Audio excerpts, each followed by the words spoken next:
కమ్మటి తెలుగు కథలకు స్వాగతం. ఈరోజు మనం చెప్పుకోబోయే కథ హౌస్ హస్బెండ్. కథ మొదలు పెడదాం. వినూత్న ఆఫీస్ నుంచి వచ్చేసరికి ఇంటి నిండా జనం ఉన్నారు. ముఖంలో పేలాలు వేగిస్తూ, ఈ సీన్ ఏంటి డాడీ? తండ్రిని అడిగింది. ఇష్యూ మెల్లగా. నిన్ను చూసుకోవడానికి పెళ్లివారు వచ్చారు. నేనేమైనా వింత జంతువునా చూడటానికి? వాళ్ళు నన్ను కాదు, నేనే వాళ్ళని చూస్తాను. తల్లి వారిస్తున్నా వినకుండా విసవిస హాల్లోకి వెళ్ళింది. హాయ్ అంటూ అందర్నీ పలకరించింది. ఎవరో అడిగి తెలుసుకుంది. మీరే కదా పెళ్ళికొడుకు, మిమ్మల్ని ప్రైవేట్గా ఇంటర్వ్యూ చేయాలి. వెల్కమ్. లేచాడు చిదంబరం. ఈ పిల్ల శిశింద్రిలా ఉండండి. మొగుడి చెవి కొరికింది అబ్బాయి తల్లి. I hate cooking. నాకు వంట రాదు. మీకు వచ్చా? సూటిగా పాయింట్లోకి వచ్చేసింది వినూత్న. అన్నం కూరలు వండటం, స్వీటు హాటు చేయడం వచ్చు. ఎలా చేయాలో చెప్పనా లేక చేసి చూపించినా? అంత స్పీడ్ వద్దు. మరి అంట్లు తోమడం, బట్టలు ఉతకడం, ఇల్లు క్లీన్గా ఉంచడం వగైరాలు అన్నీ పర్ఫెక్ట్గా చేస్తాను. అలా అని మా ఫ్రెండ్స్ ఇచ్చిన సర్టిఫికెట్ నా జేబులో ఉంది, చూపించనా?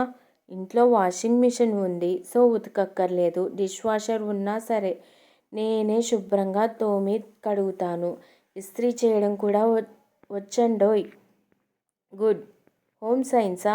నో, సాఫ్ట్వేర్ పక్షినే. వండటం నా ప్యాషన్.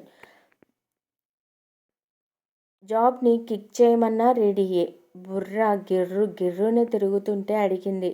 నేను సంపాదిస్తుంటే నువ్వు కూర్చొని తింటావా? ఏకవచనంలోకి మారిపోయింది. నిలబడి తినమంటే అలాగే తింటాను. నాకెలాంటి శషబిషలు లేవు. నన్ను ఆల్వేస్ హ్యాపీగా ఉంచాలి. రెడీయేనా? Double okay. మీ క్రెడిట్ కార్డు నా జేబులో పెట్టండి. జోక్స్ బుక్స్ ఇంకో జోబులో పెట్టుకుంటాను. ఇక మనకన్నీ హ్యాపీసే. నవ్వులే. అన్నట్టు లూజ్ కాదు కదా? అనుమానంగా చూసింది. నాది సాఫ్ట్వేర్ జాబే. తరచూ ఆఫీస్ నుంచి లేటుగా వస్తాను. నైట్స్ అమెరికా కాల్స్ తీసుకోవాల్సి ఉంటుంది. అలాగని చచ్చిన జాబ్ వదలను. ఇంటా బయట నువ్వే సర్దుకుపోవాలి. No problem. డూప్లికేట్ కీ ఇస్తాను. రాత్రి 10 అయితే చాలు, గుర్రు కొట్టేస్తాను. ఇంకేం అడగాలో తోచలేదు. నువ్వేమైనా అడగాలా? మీరేంటో తెలిసిపోయింది. No questions. చింకి చాటంత మొహంతో వచ్చి, నీకన్నా ఎమలక్కీని మమ్మీని నేను. అతనికి వంట వార్పు వచ్చు అంది తల్లితో వినూత్న. వంటొచ్చిన మగాడితో వేగటం కష్టమే తల్లి. ఏది చేసినా 1,00,000 పేర్లు పెడతాడు. నాకా భయం లేదు.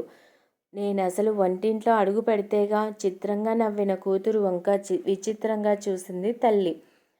పిల్ల కాలిగోర్ల దగ్గర సంసారం చేసే లక్షణాలు కనిపించట్లేదండి అబ్బాయి తల్లి అంది. ఈ మిటమిటలన్నీ పెళ్ళయ్యేదాకానే. ఆ తర్వాత ఆ పెలుసు ఉండదు, ఈ వేడి ఉండదు అన్నాడు అబ్బాయి తండ్రి. వారి మాటలు విని వినూత్న తల్లి కంగారు పడిపోయింది. వారి ఆస్తిపాస్తుల వివరాలు తెలియగానే ఆ సంబంధం పిచ్చగా నచ్చేసిందామెకి. ఒక్కతే పిల్ల, గారాబం కొంచెం ఎక్కువైందంతే. టీలో కాస్త షుగర్ ఎక్కువైందన్నట్టుగా చెప్పింది. నాకు ఓకే అన్నాడు చిదంబరం. వినూత్న ముందే గ్రీన్ సిగ్నల్ ఇవ్వడంతో వెంటనే ముహూర్తాలు పెట్టేసుకున్నారు. పెళ్లి చూపుల్లో మగాడిలా ప్రవర్తించావని మూతులు ముక్కులు ముడుచుకున్నారు. కనీసం పెళ్లిలో అయినా కాసేపు తలుంచుకోవే. కూతురి మూడ్ బాగుందని నిర్ధారణ చేసుకున్నాక అడిగింది తల్లి. నా వల్ల కాదు. No force, no action. పిచ్చిదానా? ఆడది లైఫ్లో తలదించుకోవాల్సింది ఆ 10 నిమిషాలేనే. ఆ తర్వాత లైఫ్ అంతా ఆ మగాడు నీ ముందు తలదించుకొని చేతులు కట్టుకునే నిలబడతాడు. బ్రహ్మోపదేశం చేసింది. నిజమా? ఇన్నేళ్లుగా మీ నాన్నని చూస్తూ గ్రహించలేకపోతే ఇంకెందుకొచ్చిన చదువులే. కొందరు మగాళ్లకు వెన్నెముక నిటారుగా ఉంటుందట. మా ఫ్రెండ్స్ చెప్పారు. ఒక మంత్రం చదివితే చాలు, కుక్క పిల్లి వగైరా ఏది కావాలంటే ఆ జంతువైపోతాడు. వావ్. కానీ మా కాలేజీలో మంత్రాలు నేర్పలేదు మమ్మీ. ఏడుపు మొహం పెట్టింది. మోహనంగా నవ్విందామె. గీతోపదేశం చేయటానికి కృష్ణ జయంతిని నేనున్నానుగా. ముచ్చటగా 3 మంత్రాలు ఉన్నాయి. సమయానుకూలంగా పఠించు చాలు. అంత సింపులా? ప్లీజ్ ప్లీజ్ చెప్పు మమ్మీ. ఒకటి తలగడ మంత్రం. ఎప్పుడైనా సరే మంచం ఎక్కాకే ముగ్గులోకి లాగాకే వరాలు కోరుకోవాలి. అది ఎలాంటిదైనా ఎలాంటి మగాడైనా ఎడం చేత్తో ఇచ్చేస్తాడు. రెండవది, ఎప్పుడైనా మొగుడు నీ మాట వినకపోతే, కోరింది కొనకపోతే, అహంకరిస్తే, కోప్పడితే దుర్వాస మహామంత్రం పఠించాలి. అంటే నలుగురిలో ఉండగా లేక నలుగురు చూస్తుండగా హై పిచ్లో ఏదో పిచ్చివాగుడు వాగేయాలి. ఆజానుబాహువైనా సరే అమాంతం అంగుష్టమాత్రుడైపోతాడు. ఇక మూడోది కోపశయ్య మంత్రం. నీకు కోపం వస్తే నల్ల డ్రెస్ వేసుకొని వంట గింట పెంట అటకెక్కించి అలకపాన్పు ఎక్కేయాలి. నిన్ను ప్రసన్నం చేసుకోవడానికి రెట్టింపు ఆఫర్ చేస్తాడా మానవుడు. వావ్, నీ బుర్రలో ఎన్ని మాయలు మంత్రాలు ఉన్నాయి మమ్మీ. వినూత్న అనే నేను ఇకపై మా మమ్మీ మాటల నీడల్లోనే నడుస్తానని మనస్సాక్షిగా ప్రమాణం చేసి చెప్తున్నాను. తల్లి బుగ్గ మీద ముద్దు పెట్టేసుకుంది. పెళ్లిలో ఫోటోల నెపంతో నిటారుగా తలెత్తుకునే ఉంది. ఫోటోలు బాగా రావాలి, లేకపోతే ప్యాకేజ్ కట్ చేసేస్తా ఫోటోగ్రాఫర్లను మొదట్లోనే బెదిరించింది వినూత్న. ఆ దెబ్బకు అదిరిపోయి తీసిన ప్రతి ఫోటో ఆమెకి చూపించి ఓకే చేయించుకోసాగారు. తొలి రాత్రి వైట్ నైటీ ధరించి పాలకప్పుతో గదిలో ప్రవేశించింది వినూత్న. కమోన్ రారా, స్వీట్స్ అదిరాయి. ఏ షాప్లో కొన్నారో రేపు తెలుసుకో అన్నాడు చిదంబరం. 5 రకాల స్వీట్లు సగం సగం తినేసి ఉండటం గమనించి అవాక్కయింది. పూర్తిగా తినలేదు, జస్ట్ టేస్ట్ చేశానంతే అంటూనే పాలకప్పు అందుకున్నాడు. ఇంత చిన్నది తెచ్చావంటే నువ్వు తాగవని అర్థమైందిలే అంటూ ఖాళీ చేశాడు.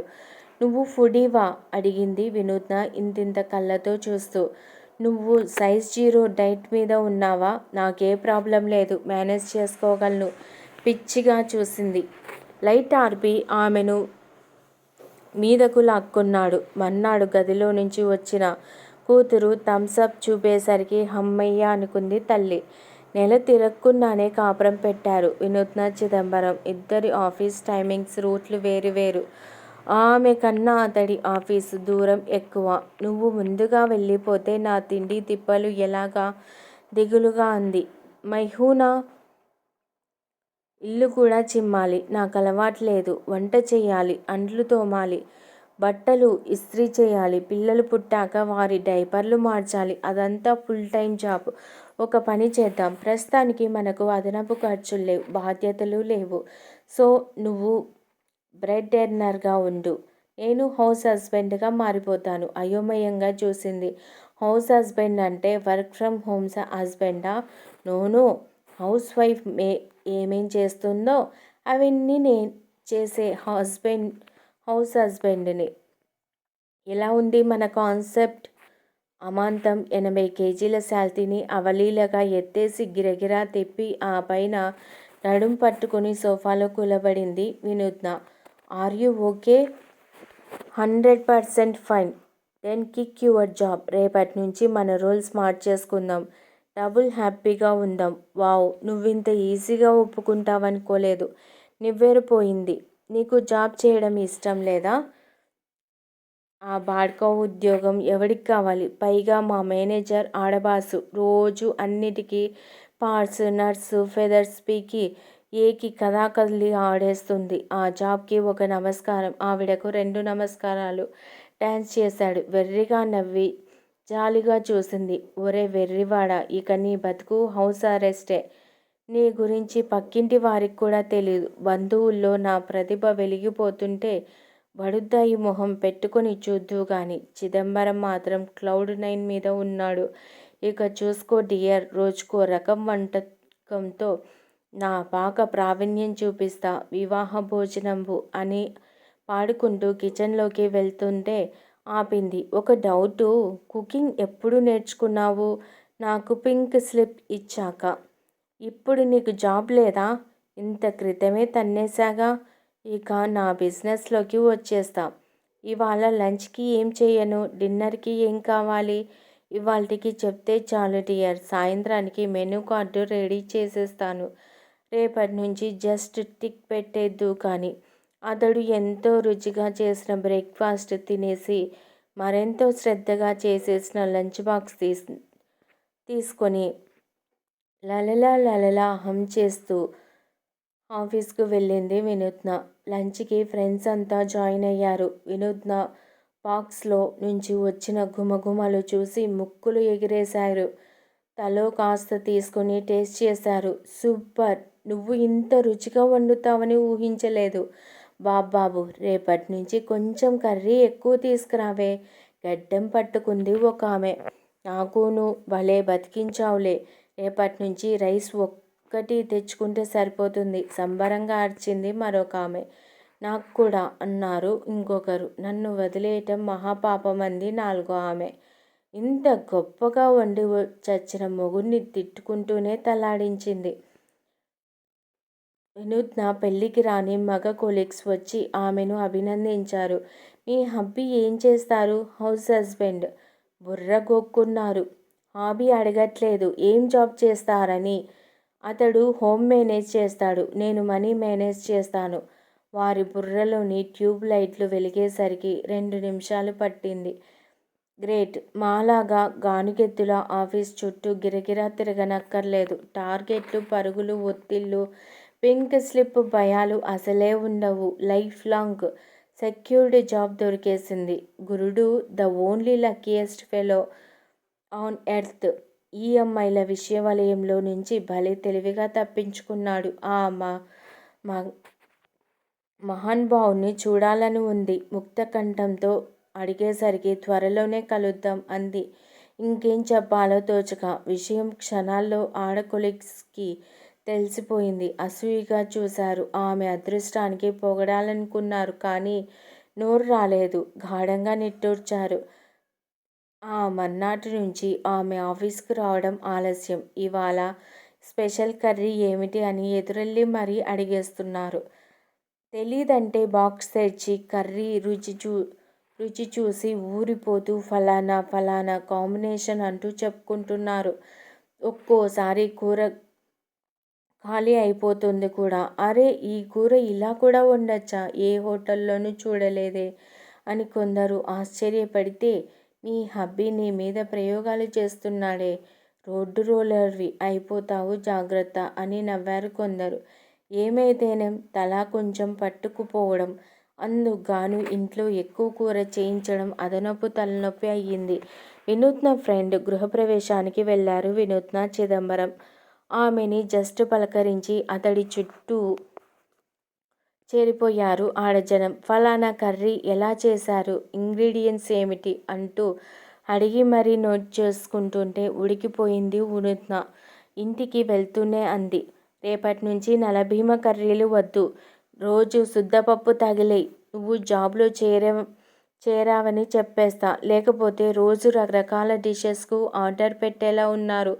ఓకే, ఇక డిన్నర్లో వెరైటీలు వండుతాను. హ్యాపీగా ముఖం తుడుచుకొని ఇట్స్ ఓకే అంది. నెల తిరగకుండానే వినూత్నలో అసంతృప్తి